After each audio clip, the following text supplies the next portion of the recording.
Pure business. Yan ang nakakalungkot mga kababayan. So, hindi na reliable talaga. Pinasok na ng mga ng mga masasamang loob.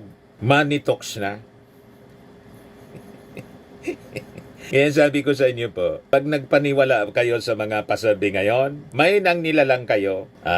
Yan kung proud kayo na tawaging mga mahinang nilalang. Kasi kitang-kita po yung ebidensya. Palpak yung mga surveys po. Ginawang commercial po. Purely business. Kung sino yung mga pumupundo sa kanila. Kasi siyempre magsisweldo sila ng mga tao. Kung face-to-face yung sinasabi nilang survey, so mag-iikot sa mga barangay. Yung iba naman online. Madali pong pikiin. Hindi man po pinapaliwanag nila kung sino, hindi man pinapakita po. Pinapublish kung sino yung tinanong nila.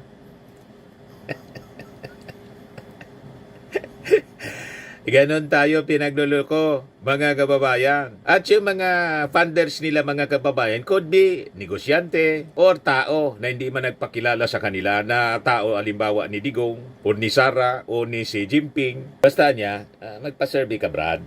Kami na niyang bala.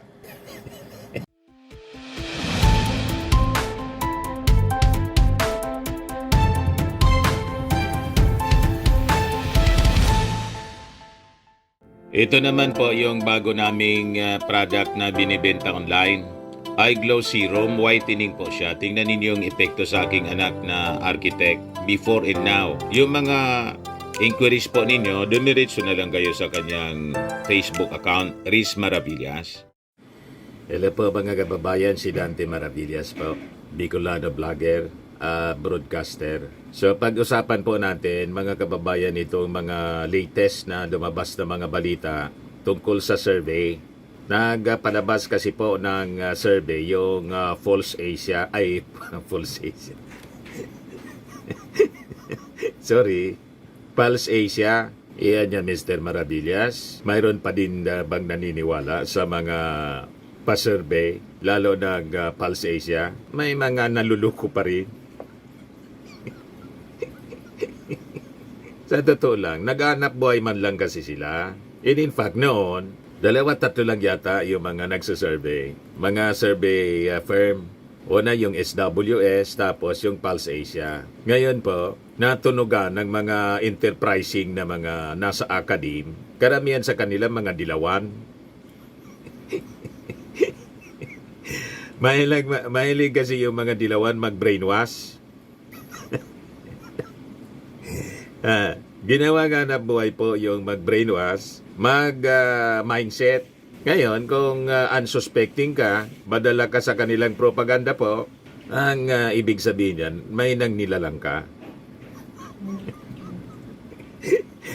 Ikaw talaga niya, Mr. Maravillas. Yan po ang katotohanan. May nang nilalang ka pag nagparapaniwala ka sa mga surveys. Lalo ngayon, other than itong pa-survey ng Pulse Asia, yung Tangere, may panibagong survey na rin, mga kababayan, kung sino yung mga possible candidates for 2028 elections. Dumami po yung mga survey firms. Ginawang money making po. Ganon talaga po ang buhay ngayon sa digital age, lalo na. Madali na lang ang paggamit po itong mga tools para lasunin ang isipan ng mga tao. Para magkapera. Pwede niya Mr. Maravillas yung result ng survey ng Pulse Asia. Ibigay ko muna sa inyo para mapag-usapan natin. Pero sabi ko sa inyo po, paunang salita, pag naniwala kayo sa mga results ng survey, ibig sabihin yan, may nang nilalang kayo. Ang ebidensya niyan po, di ba yung pa-survey ng Pulse Asia? Sa senatorial election, yung katatapos pa lang nating midterm election. Laking sablay po. Si Bam Aquino, na napakalayo mga kababayan, hindi man po mapasok sa mga surveys, hindi lang ng Pulse Asia. Lahat ng mga survey firms na mga kilala mga kababayan, hindi man siya pumapasok, pati si Kiko, Outside Magic 12, ano nangyari during the election? Nung nakarang election, hindi ba na-shock yung mga mamamayang Filipino? Number 2 si Bam Aquino, number 5 si Kiko. Pati sila hindi makapaniwala. O di ba? Kaya sabi ko sa inyo, pag nagparapaniwala ka dito sa mga money-making surveys, may nang nilalang ka. Ibig sabihin, bupuls ka, madali kang ma-brainwash. Itong latest na pa-survey ng Pulse Asia po. Trust ratings of selected personalities. Bagsak yung ating Pangulo. Top notcher po si Digong. Mas may tiwala daw yung mga mamamayang Filipino kay dating Pangulong Digong na nakakulong na doon sa The Hague. Baga niya Mr. Maravillas talaga. Ang nagpasorbe niyan si Xi Jinping. Kung hindi po mismo si Xi Jinping, yung mga galamay ni Xi Jinping dito sa Pilipinas, malamang siya yung nagpundo ng pasurvey ng Pulse Asia. Pwedeng aware yung management ng Pulse Asia o infiltrated po. May nagpundong taga rito, ipasurvey mo niya. Kami na niyan bala, basta kailangang mataas yung ratings ni Digong. Saka ni Sara Duterte, ibagsak mo niya si PBBM para yung mga supporters niya ni PBBM lumapit din sa inyo. Makiusap na gumawa din ng survey na funded. Hindi man yun gagawin ng ating Pangulo. Kasi, sabi nga natin mga kababayan, ibagsak pa ninyo sa survey ang ating Pangulong Bongbong Marcos, presidente pa rin siya hanggang 2028. Hindi yan mababago. Tama ba? O di maniwala kayo sa survey ng Pulse Asia at mag-party-party kayo. Anong pakinamin? Di ba? Hindi man yan mababago. Ang pag-upo ng ating Pangulong Bongbong Marcos hanggang 2028.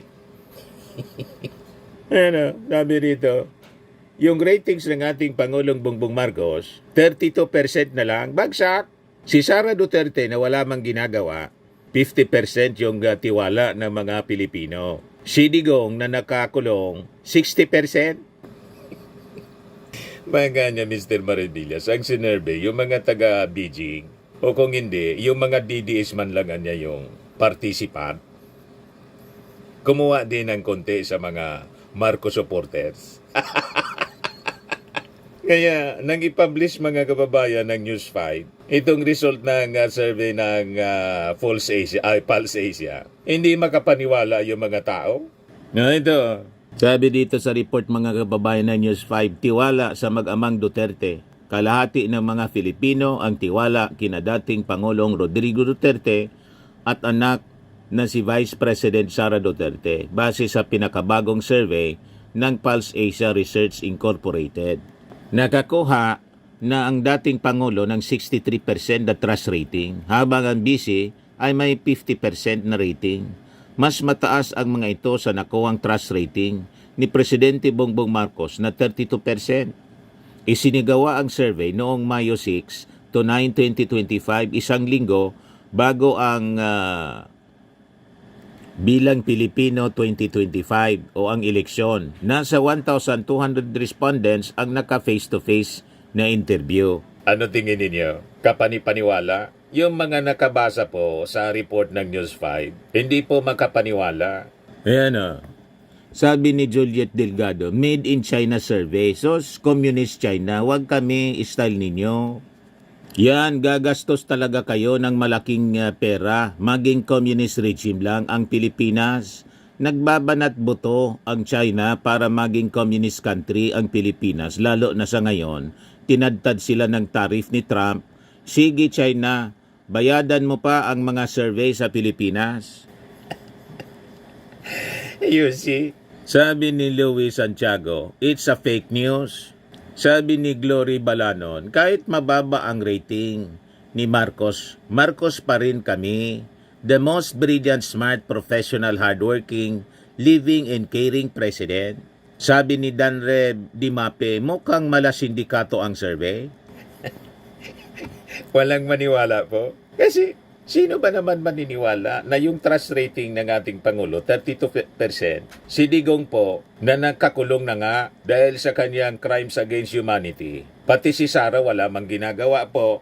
Lumipad na naman nga po papuntang Qatar, Doha, Qatar, at saka The Hague para mag-celebrate ng birthday niya with Digong. Habang yung Mindanao lubog sa baha.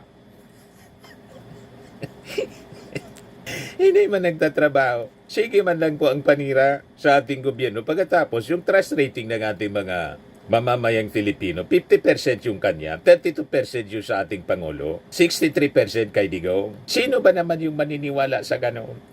Yung ating Pangulo sub-sub sa trabaho, hindi naninira, wala kang marinig na masasamang salita. Pagkatapos, bagsak yung trust rating. Kaya hindi maniwala yung mga mamamayang Filipino. Ang nasira lalo, yung false Asia.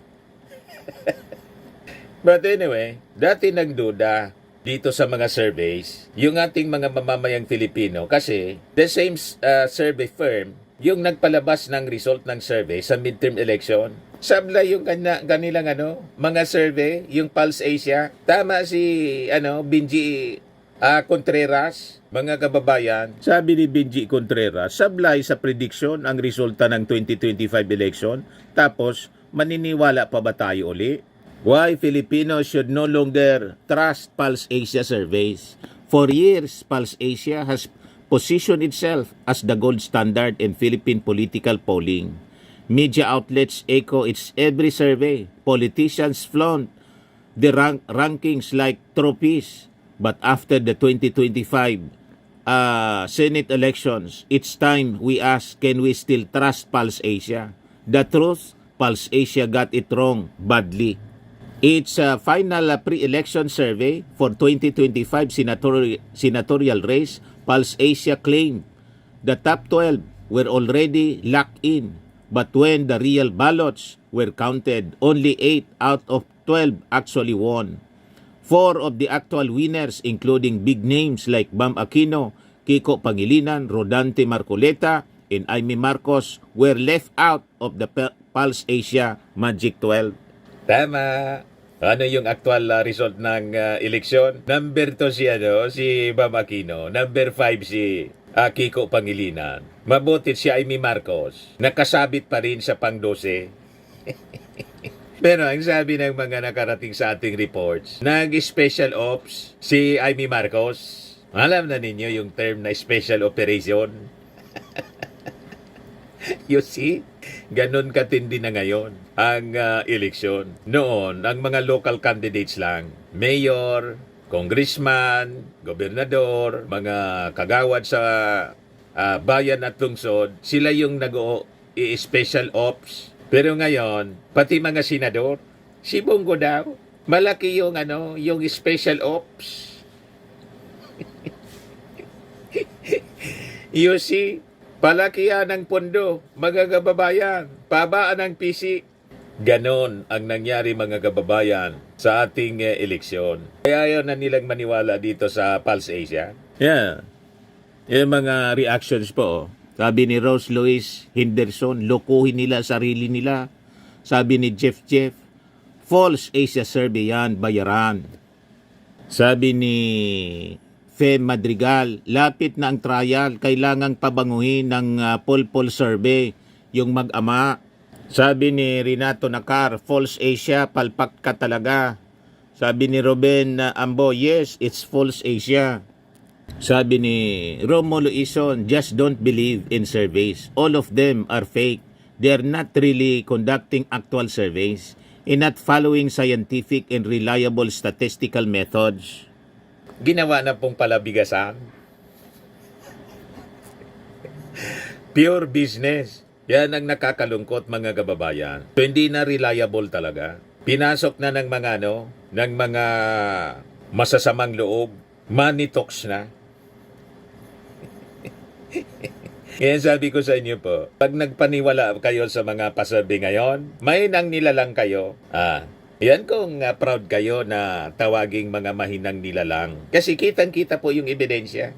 Palpak yung mga surveys po. Ginawang commercial po. Purely business. Kung sino yung mga pumupundo sa kanila. Kasi siyempre magsisweldo sila ng mga tao. Kung face-to-face yung sinasabi nilang survey, so mag-iikot sa mga barangay. Yung iba naman online. Madali pong pikiin.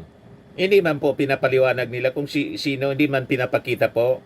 Pinapublish kung sino yung tinanong nila.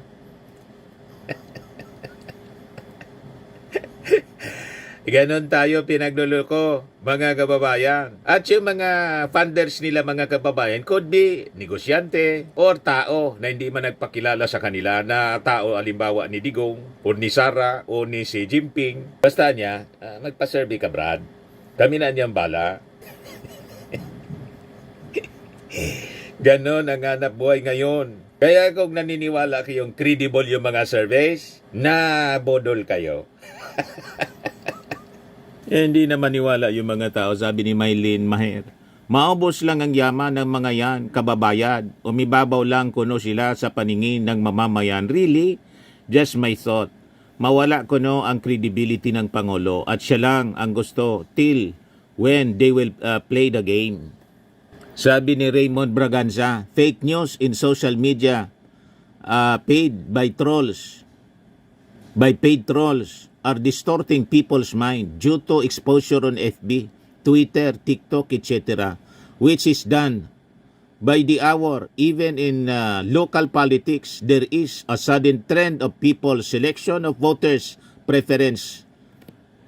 COMELEC should look into this situation if it wants a free and honest voters' preference. My thought for the day. Itong Pulse Asia po, in other survey firms, kahit nga po yung kakampi nila si Amy Marcos, hindi naman maniwala. Gusto ninyong makita yung statement niya? Kakampi na yan ng mga Duterte, si Amy Marcos. Yan sabi niya, April 19, 2025. Amy Marcos, report ng ABS-CBN ito. Yan Amy Marcos urges COMELEC to control surveys over brainwashing, mindsetting. Malinaw na brainwashing and mindsetting po ito. Si Amy Marcos na mismo nagsabi. I-control dapat yung mga surveys. Kasi this is brainwashing and mindsetting, sabi ni Amy Marcos. O ngayon, maniniwala kayo? Lalo na kayong mga DDS, kakampi na ninyo mismo. Hindi maniwala sa pa-survey ng Pulse Asia, another survey firm. So other than this, mga kababayan, yung trust rating, nagpa-survey pa yung Pulse Asia kung pabor ba o hindi sa impeachment laban kay Sara Duterte ang ating mga mamamayan Filipino. Naniwala kayo rito? Pulse Asia, 50% disagree, 28% agree with impeachment case versus Sara Duterte. So dito, kasi pabor sa mga Duterte ito, malamang si Amy Marcos, kakampi ngayon ng mga Duterte, maniwala dito. Selective siya. Pag hindi pabor sa kanila, hindi maniwala. Pag pabor, naniniwala. Ganun lang po, mga kababayan. Yan sabi rito. Ginawa yung survey ng Pulse Asia whether Filipinos agree or disagree with the filing of the impeachment case against Vice President Sara Duterte by the House of Representatives in the Senate May 6 to 9. Tapos ito yung result. Agree 28%, disagree 50%. Yan ang sabi sa survey ng Pulse Asia. Alam na mga kababayan kung sino yung nagpundo ng mga pa-survey ito ng Pulse Asia. Pag naniwala kayo, sabi natin kanina, sa mga sinasabi nila sa result nitong survey, ang ibig sabihin niyan, mainang nilalang kayo. But anyway, magpalabas man sila ng ganitong result ng survey, halimbawa pa, tama ito. Halimbawa lang. Kasi alam naman natin na palabigasan nila ito. At mismong si Amy Marcos, commenting on the surveys during the midterm election, brainwashing niya ito, mind setting. So si Amy Marcos mismo, hindi maniwala sa mga pa-survey. Pero iwan ko dito sa impeachment, baka maniwala siya kasi pabor sa kanyang kaibigan. Whatever it is, mga kababayan, hindi man po mababago ng public opinion. Nakaduda-duda nga din po, mga kababayan. Ang katotohanan na si Sara dapat harapin ang impeachment trial. Kasi po, ang impeachment trial nakakasana po sa Senado. O ngayon, bakit niya Mr. Maravillas, ganito yung pinapalabas nila ngayon. May motibo po akong nakikita. Gusto nilang ma-impluensya siyempre. Kung sino man ang nasa likod nitong pa-survey na 50% ang nagdi-disagree sa impeachment laban kay Sara Duterte, ang motibo po malinaw. Gusto nilang i-impluensya ang desisyon ng mga senator judges. Nagets na ninyo? Gusto nila, mga kababayan, na ma-achieve ang objective na ma-acquit. Dapat acquittal ang magiging judgment ng mga senator judges sa impeachment laban sa Vice Presidente. Ganon man lang po yan. O ngayon, idagdag ko na rin po ito kasi survey pa rin yung Tanggere, mga kababayan. Katatapos pa lang yung eleksyon, nag-survey na sila kung sino yung mga possible candidates na mananalo para sa 2028 presidential election. Another money making. Lahat dito po money making. Alangan mag-survey sila, walang kita. Tama ba? Kahit itanong nila, buhay nila yung pagpa-survey. Kaya nga survey firm, parang radyo and television, mga kababayan. Ano yung hanap buhay ng radyo and television, newspapers, media? Commercial. Political advertisement, commercial advertisement galing sa mga negosyo. O ganun lang po yan. Dito naman sa mga survey firms, hanap buhay nila yung magpa-survey. Siyempre may mga nagko-komisyon sa kanila. At yung mga nagko-komisyon sa kanila, nagbabayad para gawin yung survey. Kasi kung hindi magbayad, anong isisweldo sa kanilang mga empleyado? Paano mag-operate yung kanilang negosyo? Yan ang natura ng mga survey firms. Kahit yung mga think tank, ganon din po, may mga client sila sa mga studies and research at pagpapalabas ng mga public opinions. Yan din ang negosyo ng mga think tank firms. Para mag-shape ng opinion ng mga tao. Doktrinahin, brainwash po yung mga tao. I must know kasi nasa mainstream media po ako sa napakatagal na panahon. 40 years in the media industry. I must know. Gawain namin yan eh. Kaya hindi tayo pwedeng pagkwentuhan ng mga taga Pulse Asia, SWS, Tanggere. Lukuin ninyo ang lilang ninyo. Tama po? Yes, sige ang pa-interview nila sa mga kaibigan din nila sa social media, sa mainstream, para ma-promote yung kanilang negosyo. Ang mag-survey. Kaya napakatagal pa po ang eleksyon. Tatapos pa lang yung midterm election. Pinag-uusapan na po yung presidential. Ginawa nilang maaga para tumaloy agad ang grasya. Siyempre, kung may ambisyon ka sa pagka-pangulo, kakausapin mo sila. Nakita na ninyo? Nagets na ninyo, mga kababayan? Kaya napaaga ang paghanap buhay ng mga survey firms. Nagpalabas ngayon, nag-survey yung Tanggere. Top-notcher si Sara. Ito, balita ngayon ng Manila Times. Sara Leni, early favorites for 2028. Ito na yung mga pangalan. 2028 Presidential Preferential Survey. Survey fieldwork. May 20 to 21 ginawa. Margin of error, plus or minus 2.48%. Sample size, 1,800 respondents. Tinanong sila, mga kababayan, kung sino yung iboboto nila sa pagkapangulo sa 2028, 29%. Sara Duterte, 21%. Leni Robredo, 15%. Bongo, 11%. Raffy Tulfo. Undecided, 11%. 6% Martin Romualdez, 3% Chis Escudero, 3% Robin Padilla, 1% others. Di ba, mga kababayan, ayos na ayos, buhay na buhay ang hanap buhay ng survey ngayon.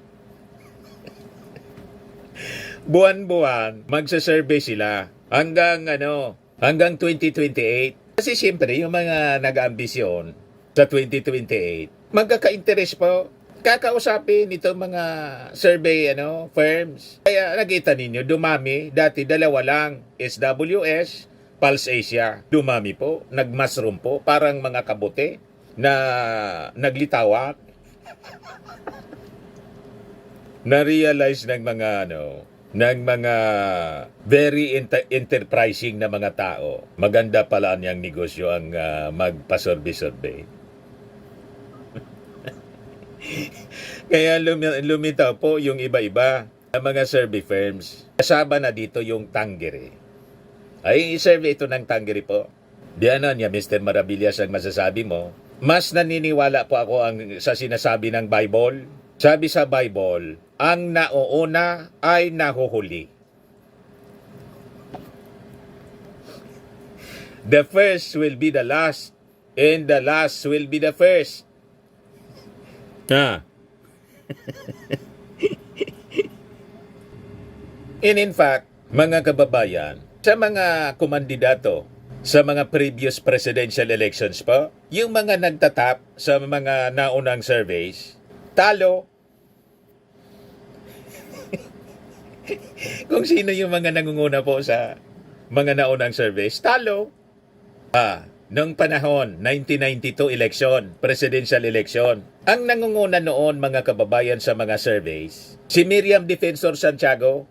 Kaya pati si Miriam Defensor Santiago hindi na maniwala sa survey. Kasi mga kababayan, noong panahon, tumakbo siya para Pangulo 1992. Talo si Miriam, siya yung pinakapopular noon. Ang nanalo po, minority president. Fidel Valdez Ramos. Si FBR po yung umupo bilang presidente. Sa unang 5 days ng counting, kasi hindi pa noon hindi pa computerized election. Mano-mano. Sa first 5 days, leading po si Miriam Defensor Santiago. Yung pang 5 araw na pagbibilang na naungusan mga kababayan. Si Miriam Defensor Santiago ni FBR, 4 million plus. Yung boto ni Miriam, 5 million plus or close to 6 million. Yung boto ni FBR, nasiraan ng loob nun si Miriam Defensor Santiago. Talo. Noong panahon ni GMA, sa mga surveys mga kababayan, ang leading palagi si Fernando Po Jr. Alam na ninyo kung sino yung nanalo. Pero Mr. Maravillas, di ba? Kasi may Hilugarsi. Kasama na yon mga kababayan, yung Hilugarsi. Si GMA yung nanalo. You see? Fast forward tayo. 2010. Sino yung leading sa unang mga surveys? Si Manny Villar. Sino yung nanalo po? Si Noynoy Aquino.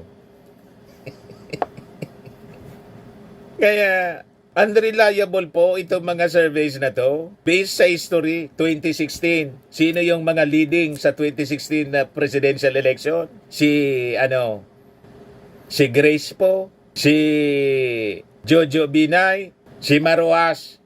Si Maruas nun yung administration candidate. Sino yung nakaupo? Si Digong. O diba, mga kababayan? Tama yung Bible. Nang sabi sa Bible, the first will be the last will be the first. Bakang manalo si Robin Padilla? Or si Chis Escudero? Or si Martin Romualdez? Tingin ninyo. Pero never po yung first. Si Sara, first. Number 2 si Leni Robredo. Number 3 si Bongo. Number 4 si Rafi Tolfo. So 4 yung magkakasunod na nakakuha mga kababayan ng malaking percentage sa presidential survey for 2028. Sino yung nasa last row? Si Martin Romualdez, si Chis Escudero, si Robin Padilla. So kung sino dito sa mga nasa last, malamang siyang maging Pangulo. Ano ba, mga kababayan? Kasi sabi sa Bible, the first will be the last and the last will be the first. Mas accurate po ang Bible kaysa sa kaysa mga pa-survey ng Pulse Asia, Pulse Asia pala, Tangere, SWS, WD, ano pa ba, Publicos Asia. Kasi ito pong mga survey group na to, survey firm, nagbabase sila kung sino yung nag-sponsor sa kanila.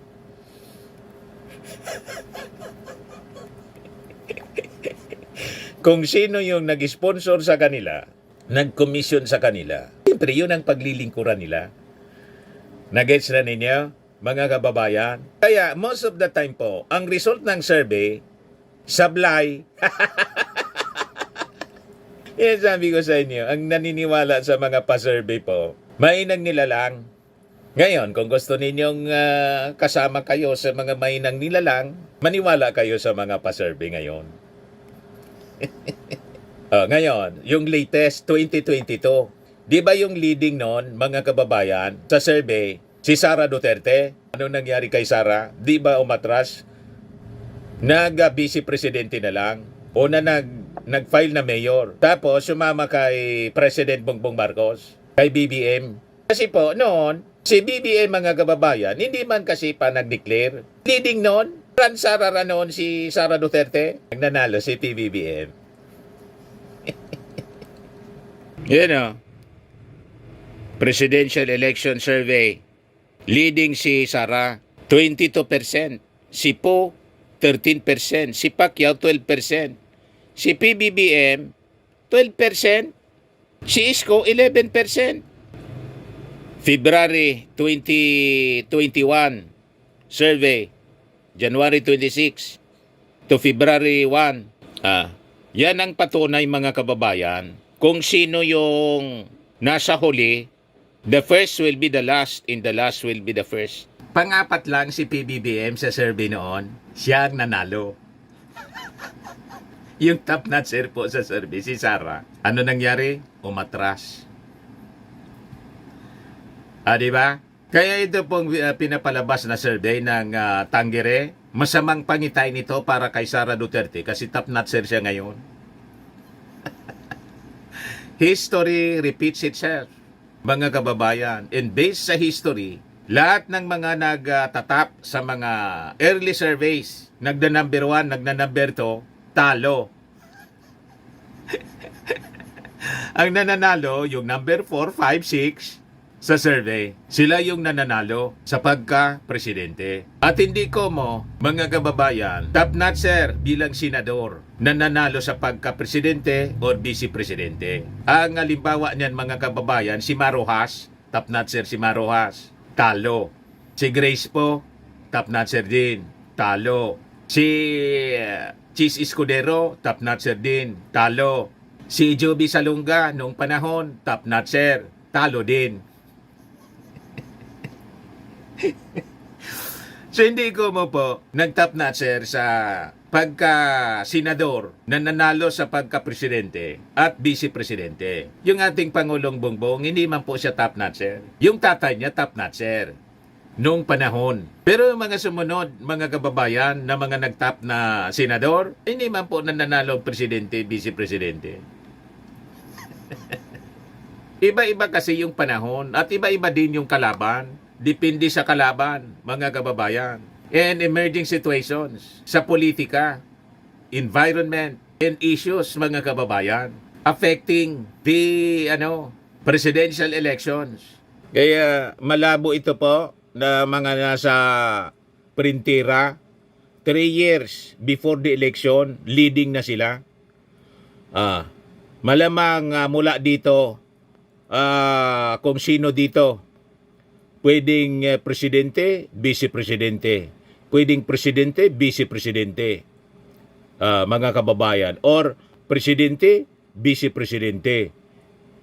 Or presidente, vice-presidente. Ito, hindi na ito pwede. Dito ito sa grupo ni Sara Duterte. Sila siguro. Presidente, vice-presidente. Or presidente, ito kalaban nila. Baka si Binoy. Pero ito, depende sa magiging result ng impeachment trial. Kung makaligtas siya sa impeachment trial, ma-acquit, hindi ma-disqualify to run for president sa 2028. Kaya lang, sabi nga natin mga kababayan, ma-acquit man si Sara Duterte sa impeachment case niyang kinakaharap, may kaso pa rin siya sa korte. Yung nasa DOJ na ngayon. And hindi magtatagal, maifa-file na yon sa husgado tulad ng nangyari kay Attorney Harry Roque. Si Attorney Harry Roque, yung latest ngayon pala mga kababayan, may red notice na sa Interpol. A request for red notice yata yung sabi sa balita. Ito, hinihingi pa lang pala, Interpol red notice for Harry Roque sought by CIDG. So yun po. At other than yung kaso niya sa husgado dito, local court, may kaso siya, Crimes Against Humanity sa ICC. So malabo mga kababayan na si Sara Duterte makaupo o makatakbo pa bilang presidente sa 2028 dahil sa patong-patong na kaso na kanyang kinakaharap. Kaya itong mga pasurvey ninyo na top notcher si Sara, malabo. Kahit mga kababayan yung mga nag-react nga sa post na to, sa balitang ito, hindi maniwala. Sirang-sira na ang reputasyon ng mga survey firm. Ay, sabi dito, naku naman, aga-aga pa, pero Lenny pa rin. Kita mo, Lenny sila. Yan o. Doon tayo sa walang confidential funds. Kay Lenny tayo. No, lahat ito, Lenny, nagre-react dito. Yan o. Sabi ni Evis Ermitanio Dulce, grabe, ayan ang mga pang-mind conditioning ng mga survey firms. Maniniwala pa ba ang mga Pinoy dito? Oo, may maniniwala sa mga surveying ito, ang mga didilis. Sabi po ni Attorney Panelo, may na kasi daw, mga bopols daw yung mga DDS. Yung mga sumusuporta sa mga Duterte. Si Panelo mismo yung nagsabi. Kaya yung kainaan ng ulo ng mga supporters nila, ini-exploit ng mga Duterte. Yan, in effect, mga kababayan, ang admission dito ni Panelo. Ayan Alam mo, yung Duterte country, talagang maraming blindly, I'm sorry to say, talagang bumoto dun sa 10. Kaya ang taas nila dun sa mga Duterte country. Pero pagdating dun sa iba, na maraming mga grupo ng mga bata na edukado, hindi nakapasa yung marami sa kanila. Ibig sabihin, sa mga edukado, hindi makapasa ang mga Duterte. Saka yung mga in-endorse na kandidato sa pagkasenador. Mataas sila doon sa mga tinatawag niyang Duterte country. Kasi mga blind followers nila, yung mga hindi nag-iisip. Si Panelo ang nagsabi niya na, hindi ako. Baka kagalitan ninyo po ako, mga DDS. Ang nagdi-degrade po sa inyo, mismong kasama ninyo, si Panelo. Yan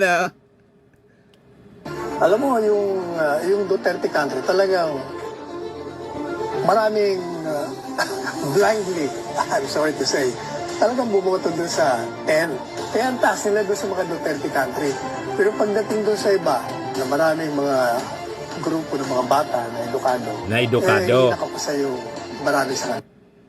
So, pasado lang ang mga Duterte and sa mga kandidato ng mga Duterte doon sa mga wala masyadong edukasyon. Madaling sabi, sa mga mangmang. Hindi ako nagsabi niya na si Panelo mismo. Kaya kung magagalit kayo, kay Panelo kayo magalit kasi in-expose yung pagkatao ninyo. O, di ba? Ito yung sabi sa Bible, Matthew 20 verse 6. So the last shall be first, and the first last, for many be called, but few chosen. Applicable po yan pati sa politika. Maraming kumakandidato, pero few chosen po. Halimbawa sa pagkasenador, ang daming kumandidato, ilan yun? 60 ata? 12 lang yung kailangan.